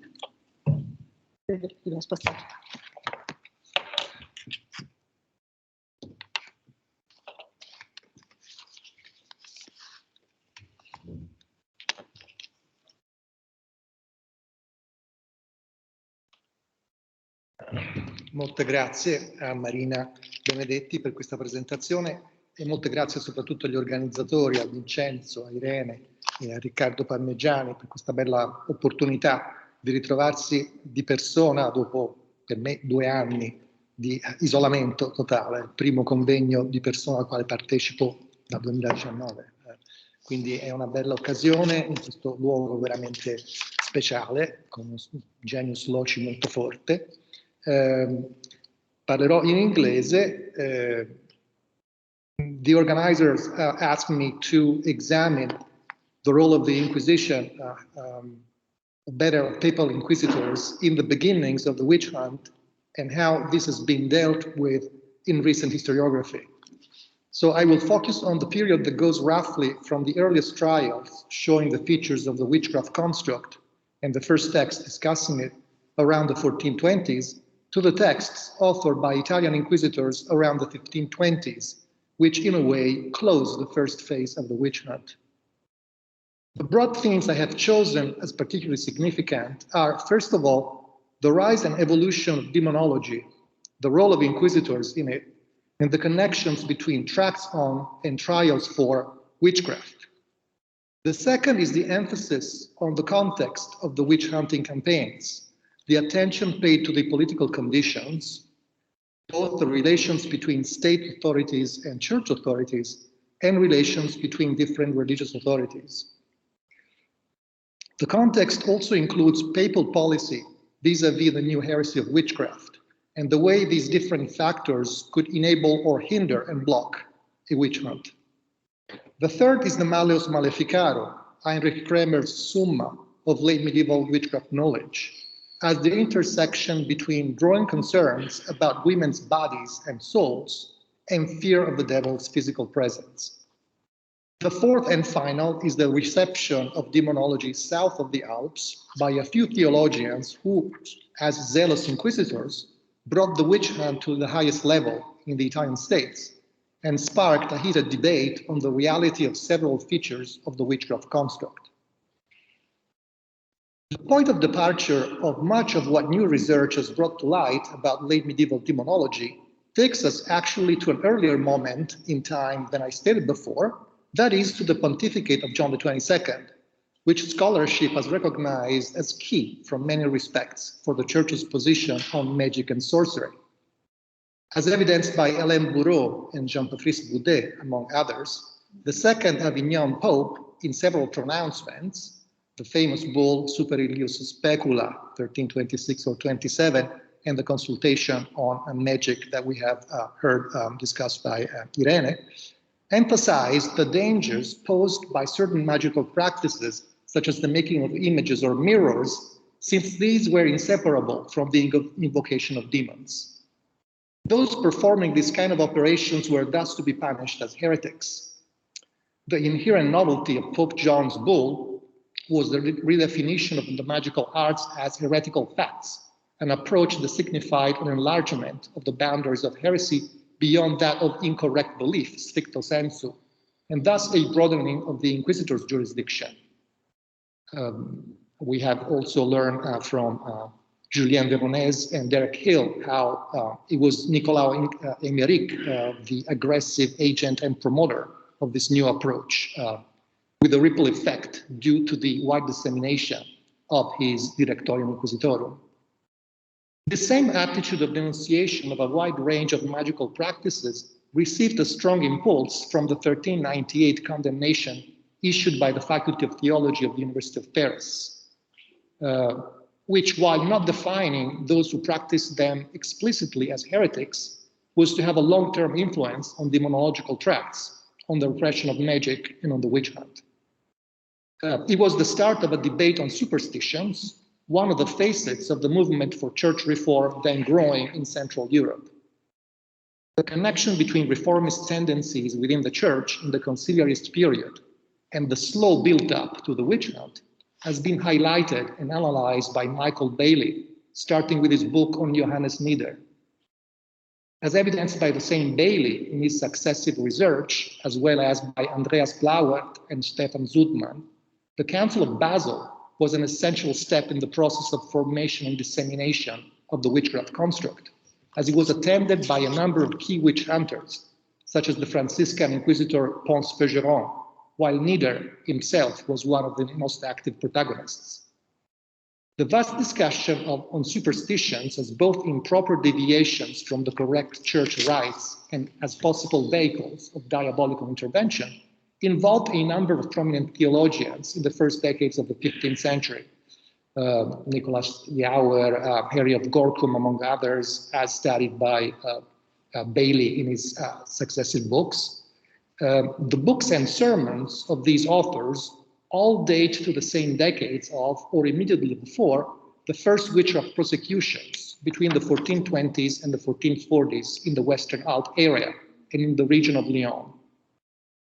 This early wave of witch hunting likely sparked the first series of texts devoted to the description of the witches' sect and of its horrible deeds.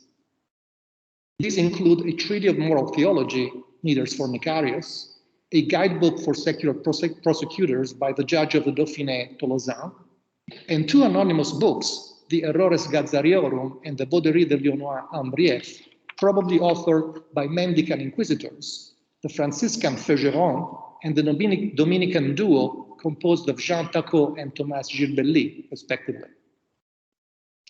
This chronologically very compact group of texts mirrors closely the content of a series of trials recorded in the register of the Archives Cantonales Vaudoises at Lausanne and carried out by Dominican inquisitors with the support of the bishop from 1438 to 1528. All these documents, tracts as well as trials, stress the secret nature of the witches' organization, characterized for the first time as a sect. They emphasize that the members renounce Christianity and worship the devil. They give horrified reports on the atrocities committed at the meeting, infanticide, cannibalism, perverted sexual act. They state that witches may reach the meeting by flying magically through the air. In some, these texts provide the first descriptions of what we normally refer to as the witches' Sabbath, insisting on its reality against the established tradition of skepticism embodied by the 10th century canon episcopae. Research carried out in the last 2 decades by the group of scholars organized by Agostino Paradicini Bagliani at the University of Lausanne, which includes Martino Storero, Catherine Utstremp, Catherine Chen, Georg Modestin, and several others, has provided reliable critical editions of these texts and documents, as well as in-depth analysis of their content and context. So it's thanks to these authors and research that we have a much better sense of the series of tracts and trials that I just indicated. Until the 1990s, our perception was much more blurry. Based also on this corpus, Richard Kiekefer has been able to outline a synthesis of what he has called the different mythologies of witchcraft, or versions of the witchcraft construct. Kiekefer has singled out 2 main regional variants, one typical of the trials carried out by inquisitors in the Pays de Vaud, between the late 1430s and the end of the century, the Lausanne paradigm, as he called it. The other one found in trials before the secular court of Perugia in the middle decades of the 15th century. In the Swiss trials, the witches' meeting is referred to as synagoga or secta, and includes all the horrific deeds mentioned earlier. In the Umbrian paradigm, as Kiekefer calls it, there's no mention of a meeting, and the devil has a minimal role. To these 2 major versions, Kiekefer adds what he calls a third mythic paradigm found in trials in northern Italy between the 1380s and the 1480s. In this third paradigm, witches meet at the ludus, the game, usually presided over not by the devil, but by a female supernatural figure, Domina Ludi, the lady of the game, perceived as having benevolent features. Kiekefer dismisses such typology as being outside of the mainstream of early witchcraft trials, wrongly in my opinion, since his approach seems excessively focused on the diabolical component as the major feature of the witchcraft construct. Well, I think that the richer narratives of the trials of the Domina Ludi paradigm should not be sidelined and still have to be studied more in depth. It is true that the growing, threatening centrality of the devil figure has been identified by recent research as the defining trait of the inquisitorial literature on witchcraft, produced in the second half of the 1400s. Martino Storero, and it's really a pity that she could not be with us today, has highlighted the rise of demonology through her detailed analysis of several tracts authored by Dominican inquisitors, among them Tractatus contra Invocatores Daemonum by Jean Vinet, the Inquisitor of Avignon, and Flagellum Hereticorum Fascinariorum by Nicolas Jacquier, both dating to the 1450s. Along the lines of Stuart Clark's Thinking with Demons, her approach seeks to read demonology not as an aberration, but as part of an effort at making sense of the evidence emerging from contemporary witchcraft trials within the framework of the evolving Christian doctrine about demons. From this respect, Vinet's and Jacquier's books develop and bring Thomas Aquinas' doctrine of the virtual bodies of demons to the next level, providing explanations of how the physical interactions between demons and human beings may take place, especially the sexual intercourse between humans and demons.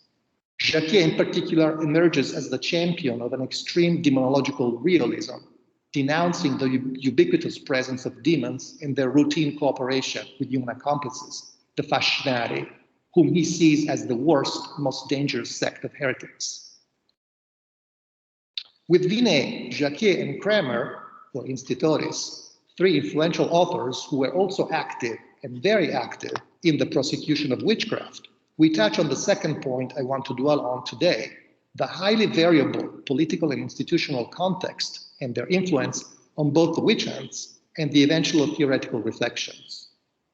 The works of Georg Modestin, Chantal Mandoublier, Catherine Houtstrand, among others, have brought into full focus the fact that some of the earliest witch hunts, those in the Valais between the 1430s and the 1460s, were vigorously and decisively supported by local bishops who were seeking to extend their centralized jurisdiction at the expense of local seigneurial rights.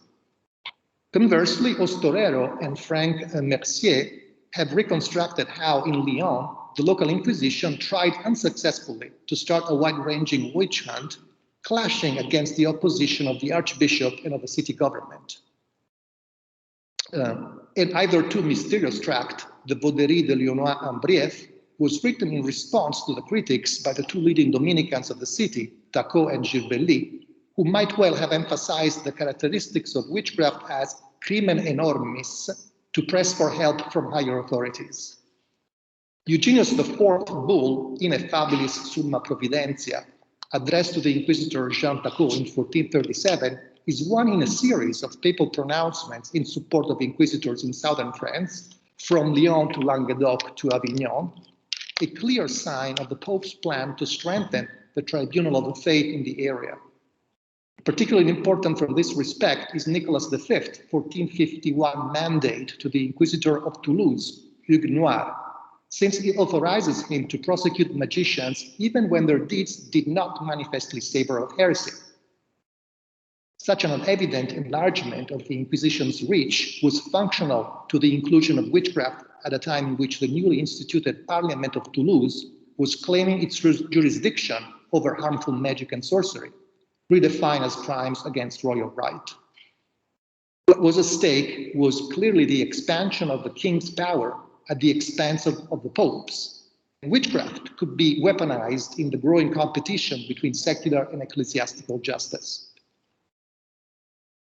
It is thus clear now that 15th century witch hunts had very different outcomes depending on the local political conditions and the presence or lack thereof of a solidly implanted inquisition. This was the case, for example, in the territories of Savoy, where witch hunts by Franciscan inquisitors began early and continued steadily throughout the century. Houtstrand's research has emphasized how inquisitorial pressure there was a key factor accounting for the evolution of previous campaigns against heretics into witch hunts, especially in Piedmont. Trials from the late 1300s and early 1400s, these are some of the early trials also studied by Grado Merlo many years ago, studied also by Wolfgang Behringer, show a very eclectic mix of magic, night flight, diabolical invocations, Catharian Waldensian elements that seems to confirm Carlo Ginzburg's hypothesis of the fusion of different components into the image of the witch's Sabbath. This formazione culturale di compromesso would have been shaped, this is of course a quote from Ginzburg, would have been shaped by the pressure of inquisitors as Pons Fergeron, empowered by Pope Alexander V to fight a new type of heresy, practiced by sect of Christians and Jews and involving maleficium and diabolical conjurations. So we can say that thanks to these studies, we have a more solid ground and a better understanding of some of Ginsberg's original hypotheses, what were originally hypotheses in Storia Notturna, ecstasies. Such fine-grained analysis of texts and contexts has been applied systematically also to the Dominican Inquisitor Heinrich Kramer and to his 1486 Malleus Maleficarum. We now have critical commented editions of the Malleus in German and in English, produced by Beringer and Günther Jeruschek, German, and in English by Christopher Mackey, who also has just edited all the documents relating to the witch hunts carried out by Kramer in Ravensburg and in Tyrol. A very skilled courtier at Rome, Institori's career brought him first to fight the Hussites in Bohemia, and then to participate in the trials of the Jews of Trent accused of the ritual killing of a Christian boy, a famous case of blood libel, and finally turning to the witches in the 1480s. But even such a well-connected churchman could be stopped in his witch hunting activities, as happened to him in Innsbruck in 1485, a testament to the weakness of the pre-modern Inquisition when local powers, in this case the bishop, mounted an opposition. Even Pope Innocent VIII's bull, Summis Desiderantis Affectibus, which Institoris had probably drafted, did not spare him a dishonorable expulsion from Tyrol. His response and justification for the fiasco was the Malleus Maleficarum, of which he was the sole author, and it's been clarified in the past 20 years that Kramer surreptitiously associated a totally unaware Jacob Sprenger. Not casually, given his past experiences, in the book Institoris called on secular court for witchcraft prosecutions. Building on the basis of its 15th century antecessors, Kramer fully subscribes to a realist demonology and paints a frightening picture of a decaying world completely exposed to the devil's temptations. The novelty of Institoris' approach is the emphasis on the sexual nature of such temptations and the argument that women are more frequently ensnared. Being more carnal and less intellectual than men, women are the protagonists of a heresy centered on their body. By consorting sexually with the devil, they become witches and receive a terrible power to harm, which they direct especially against the fertility of humans, animals, and of crops. Maleficent magic becomes thus inseparable from demonic sex, and both appear as the expression of a world turned upside down, where lustful, powerful women dominate over and literally castrate men. However, the more impressionable nature of women exposes them not only to demonic temptations, but also to the influence of angelic spirits. Tamar Herzig has uncovered the reverse side of Institoris' misogyny, his championing of a few Italian Sante Vive, who, like Lucia Broccadelli, were able to communicate with the divine thanks to their exceptional Christian virtue. Bearing in their body miraculous marks, such as the stigmata, but also holy starvation and ecstasy, these saintly women became living witnesses of the truth of Christianity against the heretics, just like the witches, with their nefarious intercourse with the devil, gave bodily definite proof of the reality of diabolical witchcraft. That witchcraft still needed to be proved, and that Institoris' book was meant to confute the skeptics and convince the lukewarm, as much as it was devoted to the extermination of the witches, is a fact that only recent research has brought into full light. The publication of the Malleus and the spread of the witch hunt at the end of the 1400s did not mean that a wide consensus had been reached. On the contrary, a heterogeneous front, composed of legal scholars and lawyers, physicians and theologians, was voicing strong objections to the witch hunters' theories and actions. Fabrizio Conti has reconstructed a consistent tradition of skepticism within the ranks of the Franciscans, as some of the most prominent preachers of the late 1400s, like Bernardino Busti, would not subscribe to the witchcraft construct. One of the remarkable features of the debate on the reality of witchcraft is its interdisciplinary nature, involving different professional figures and enabling communication and exchange between different fields of late medieval and early modern knowledge. Thus, Girolamo Visconti, a Dominican master of logic at Milan, would try and confute the medical argument that the alleged experiences of the witches at the Sabbath are visions likely due to melancholia. And this is also on the same wavelength as Ulrich Molitor, Tract of 1489, in which this lawyer actually resorts to medical argument to disprove the possibility of the demonic intercourse between humans and demons. Appearing in 1490, Visconti's book, Lamiarum Silvestriarum Opusculum, was the first in a long series of witchcraft treatises published in the Italian peninsula in the following generation, almost all of them authored by Dominican inquisitors. Michael Tavuzzi's prosopography of Italian judges of the faith has highlighted the key role of the members of the Reformed Congregation of Lombardy, who were both the authors of books and the protagonists of numerous witch hunts between the late 1400s and the early 1500s. Several of them had personal acquaintance with inquisitores, and together they formed a sort of international network, likely exchanging information from their field experience and then reworking it in the tracts they were writing, thus disseminating it far and wide. The peak of the witch hunt on Italian soil was reached in perfect sync with the high point of the output of books on the topic between the 1490s and the 1520s. The likes of Bernardo Rategno, Silvestro Mazzolini da Prierio, Bartolomeo Spina, and Modesto Scrofeo, among others, despite a nearly identical background, authored very different types of texts, each reflecting both the specific conditions of its genesis and the author's agenda.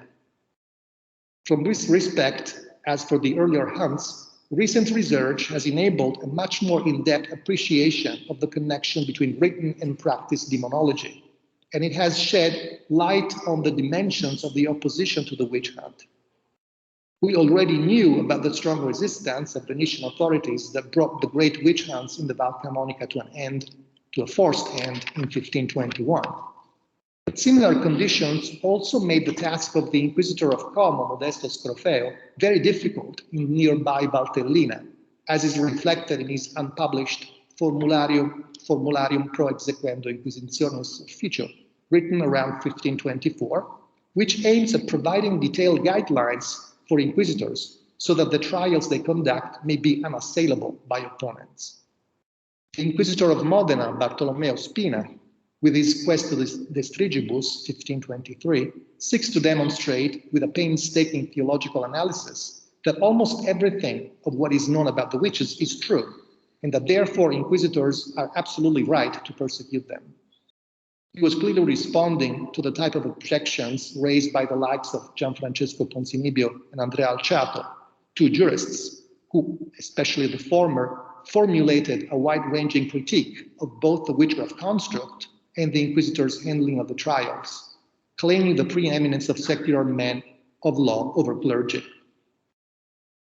The intensity of the opposition and the high level of the debate, without parallel in Europe at that time, highlight the challenges inquisitors would face when and where political elites saw no benefits in supporting the witch hunt, and more advantages actually in checking the authority of the tribunal of the faith.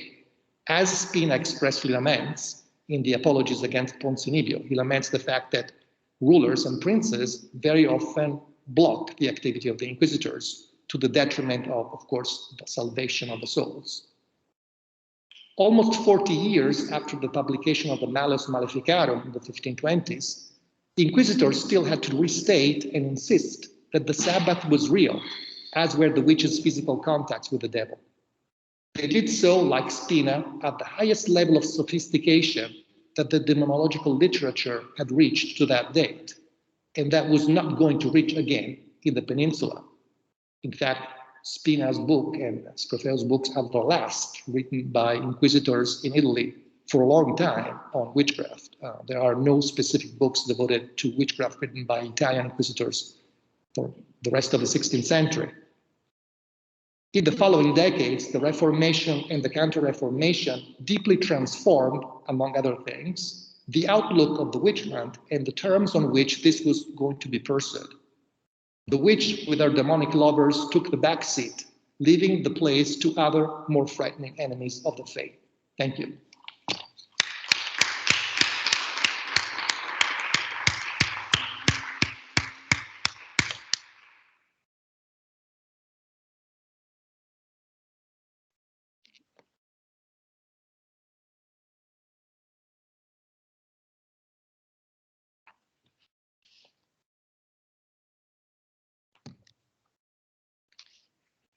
Thank you very much for this very rich overview on the studies, on the beginning of the witch hunt, but not only the beginning of the first century.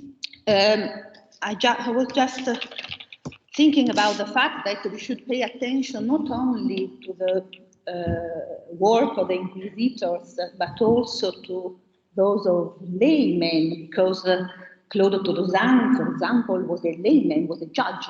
So we focus mostly our attention on inquisitors, but that's only part, it's the main part, of course, of the reality of the witch hunt.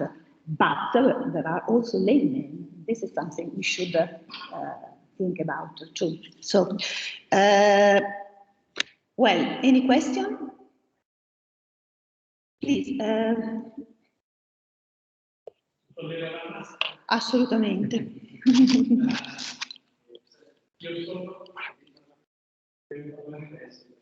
Sì, perché se no, io mi devo alzare, devo lasciare il posto a lui? No, se no mi alzo come preferito. Forse è meglio che vieni qui. Acceleranno leggermente così. Ah, d'accordo, allora togliamo questo. Con questo microfono o con... Questo qui, d'accordo. No, per mettere il microfono davanti. Allora, magari nessuno mi vede, ma questo non è un problema. Ma io ringrazio a tutti voi per questi belli interventi. Vorrei pensare un po' di sopra due affermazioni, che una di Irene Bueno e altra di Matteo Duni, che mi hanno fatto pensare come noi storici a volte ragioniamo, magari di forme diverse, soprattutto quando cambiamo i confini cronologici in cui normalmente studiamo.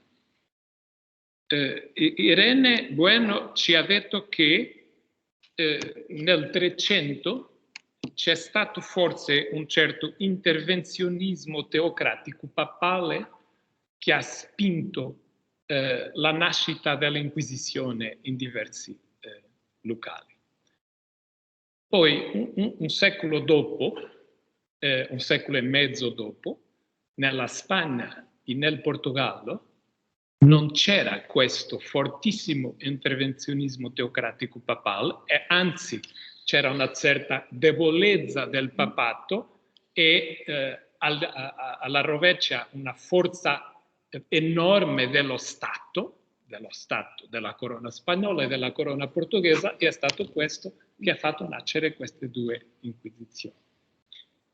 Nell'intervento di Matteo, che è veramente bravo, io ho imparato a studiare le streghe con lui quasi 30 anni fa. Ci siamo insegnati a vicenda. Sì, è vero, lui mi ha insegnato a leggere il primo trattato che un portoghese ha scritto sulla stregoneria, di incantazione evolutiva ed insalve, Manuel Valdemora, lui si ricorda.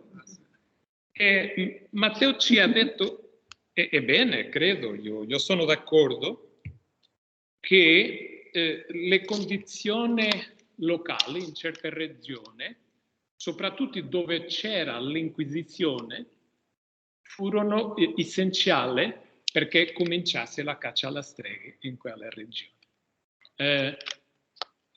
Invece, più tardi, soprattutto nei paesi dell'Europa del Sud, dove c'è stata l'Inquisizione, la Spagna e il Portogallo, sono i paesi dove la caccia alle streghe fu più debole. E dunque questi apparenti paradossi mi hanno fatto pensare che dobbiamo sempre cercare di annullare tante frontiere con cui di solito pensiamo a questi problemi storiografici. Se avete qualcosa da commentare. Allora facciamo questo passaggio.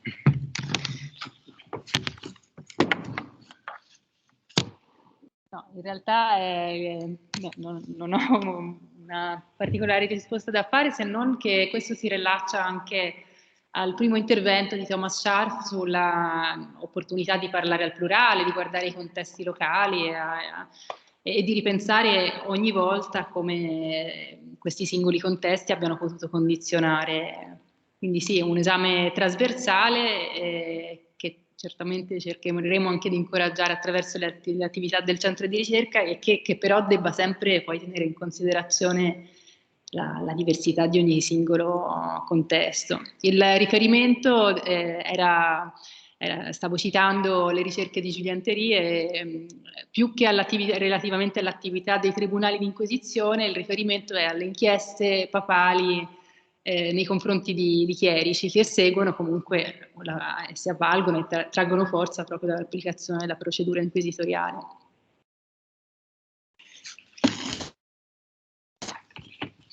Allora, bisognerebbe fare così.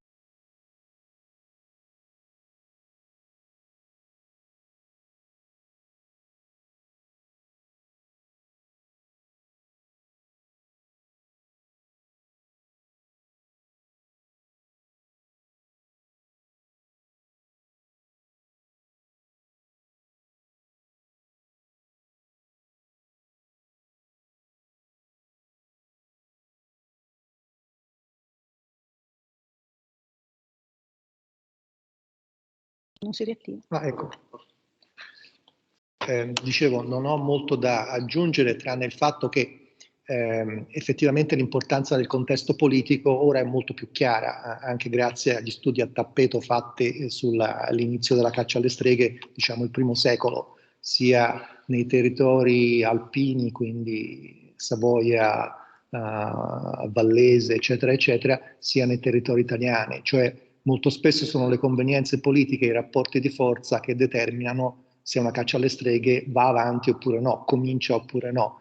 E forse una delle cose più importanti che abbiamo imparato è che sono forse più numerosi i casi in cui la caccia alle streghe non comincia, non parte neanche, oppure finisce subito, che non i casi in cui poi in realtà va avanti. Quindi è quasi un'immagine rovesciata. Ma sono assolutamente d'accordo con te nell'idea di eliminare le frontiere, non pensare più per compartimenti. Ecco. Cioè, uno degli errori delle limitazioni della storia della caccia alle streghe è stata senz'altro quella di vedere in isolamento o le opere degli inquisitori o i processi alle streghe senza mai vedere il contesto, ecco. Cioè vedere gli singoli alberi ma non la foresta, e quindi avere un'immagine molto più complessa della realtà e di come influenzava poi l'andamento della caccia alle streghe.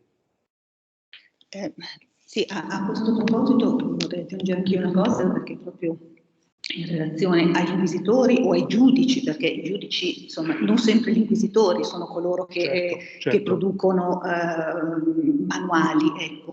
Claude Lausanne nel 1936 scrive appunto il suo Quintus Liber Facucheriorum, e negli stessi anni in Piemonte, in quanto giudice, condanna delle streghe, che non erano affatto streghe, semplicemente non c'erano più soldi per costruire un ponte. Qual era il modo per ottenere questo denaro? Fare dei processi e requisire tutti i beni. Questo è, per cui è un quadro ancora diverso, no? In cui non ha nulla a che vedere gli inquisitori, non ha nulla a che vedere la caccia alle streghe, ma un contesto di una pragmaticità, di una concretezza demoniaca, quasi, no? È terribile. C'è qualche altra domanda? Un'osservazione in italiano. Aspetta che ti facciamo vedere. No, facciamo vedere. No, giusto due osservazioni. Quello che diceva José è vero, per chi studia la prima età moderna c'è il feticcio che La costruzione del papato è una costruzione cinquecentesca che si elabora anche attraverso le lotte inquisitoriali nel Cinquecento. Gli studi di Prudlow, quelli di Julien Théry e di altri, ci stanno facendo riflettere persino sui processi di canonizzazione, su una prima fase invece, diciamo grosso modo, collocabile tra il XIII e l'inizio del XIV soprattutto secolo, che comporta i poteri di inchiesta, l'Inquisizione, ma anche la canonizzazione. Il 400 è un secolo di indebolimento oggettivo del papato e lì è un'altra storia. Lì può emergere un aspetto probabilmente, questo lo vedremo anche meglio domani o più tardi, ma c'è un nodo che riguarda davvero questa fase quattrocentesca, perché lì è come ovviamente le divisioni interne e poi il compromesso che riportò il papato a Roma comportò molte cose e lì i poteri delle corone, quella francese, quella catalano-aragonese, quella castigliana e quella portoghese si accrebbero moltissimo. Una piccola osservazione anche sulla... non mi soffermo molto sulla relazione di Scharf, che però ci invita a questo esercizio di comparazione anche sulla prima fase di attività del Tribunale. A Matteo volevo chiedere semplicemente se si può parlare davvero di una corrente più scettica nei frati minori rispetto all'ordine dei predicatori nel 400. Mi riferisco a Dodi, perché a me non è del tutto, ho provato a ricostruirlo anch'io questo dibattito e se ti risulta che ci siano studi migliori di quelli che ho visto qualche anno fa sul dibattito, diciamo in lingua, anche in latino, ma sul dibattito iberico di fine 400 e inizio 500, che significa soprattutto un dibattito navarrese, se ricordo bene.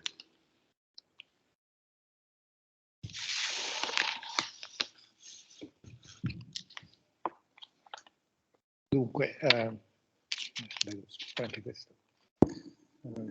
Allora, sul dibattito fine quattrocentesco, primo cinquecentesco, no, non conosco studi recenti che portino altra luce.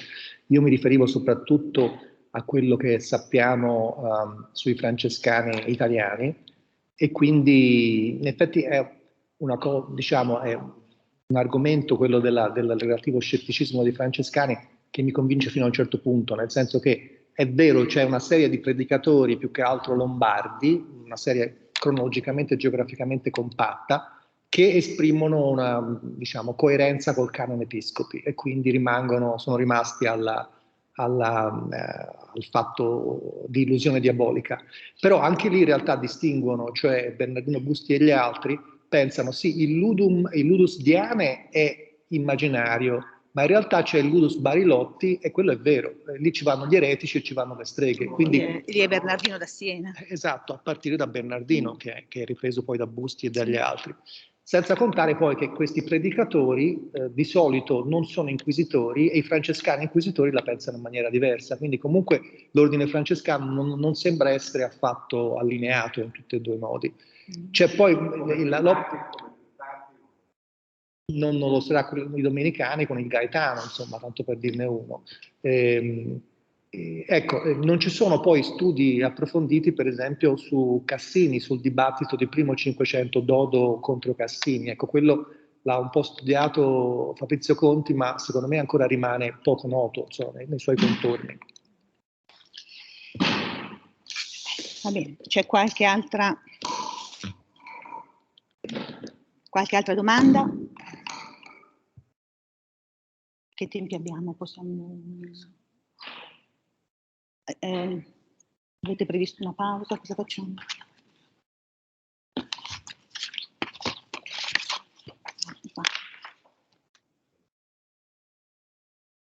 Come volete voi, se no ci invitano a fare una pausa. Va benissimo. Allora, ringrazio molto i relatori che hanno veramente scaldato l'atmosfera con queste relazioni molto complete e a questo punto una pausa di quanti minuti chiedo agli organizzatori?